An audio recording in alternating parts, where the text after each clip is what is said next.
everybody. Welcome back. Hey, we're getting into the end of the year now. It's the end of 2020, and we're looking forward to the winter season, to the Christmas season, and so forth. And this last year has been something else. And I'm sure that most of you are stressed, frustrated, anxious, disgusted, and just tired of the whole thing. And I understand. And a lot of you are probably wondering, where is God in all of this? And why is God taking so long to move? And why is God so taking long to do something? And you may be going through several things in your life right now. I don't know. It could be family related. It could be health related from the COVID virus. It could be other illnesses that you're dealing with. It could be your job. It could be your mortgage. All kinds of things are just really frustrating people right now, as this year has proven to be unlike anything that we've ever lived through before. And if you're wondering where God is, I just want to encourage you today that God has not forgotten about you. God is not late. He never comes too late. He never comes too early. He comes right on time. And somehow in his great plan, we have to trust him that whatever you're going through right now, he's going to show up at the right time. I was thinking about that this morning. I came across this passage of scripture. It is from the book of Galatians. Paul's writing in chapter 4, starting in verse 4. He says this, "But when the time had fully come, God sent his son, born of a woman, born under law, to redeem those under the law, that we might receive the full rights of sons. Because you are sons, God sent the Spirit of his Son into our hearts, the Spirit who calls out, Abba, Father.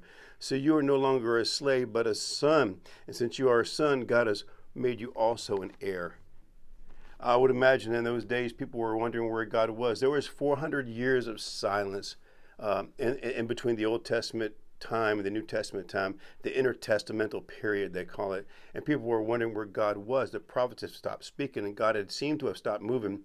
But at the right time, he sends Jesus into this world to save humanity. And I imagine in those days, people were wondering if God had forgotten them, if God was mad at them, if God had forsaken them, and all these things going through their head, because they were going through quite a bit, like some of you might be right now. Understand this, none of those things are true about you. If you're a believer in Jesus Christ, you are destined to be a joint heir with Christ. And God has not forgotten about you. And at the right time, he's going to move in the right way in your circumstances. And I just want you to understand that. Just as hard as it may be for some of you right now, and some of you, it's great, everything's great right now, but for some, you're just struggling. I encourage you to hang on and trust God at the right time. He's going to show up to address your problems and your issues and your fears and your anxieties and all these things in the right way. You are still a son or a daughter of God. You are still a joint heir with Jesus Christ. God has not forgotten you. So as we enter this season of winter and heading towards Christmas, remember that it was this time that God sent his son, Jesus Christ, into this world for you. And he hasn't forgotten about you. So I encourage you to, in your prayer life, instead of asking him where he is, ask him, what do you want me to do as I wait for you? I love you. God bless you.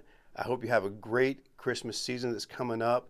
And I encourage you to keep in mind the reason for this season, as they say, Jesus in your life. Hey, we'll see you next time.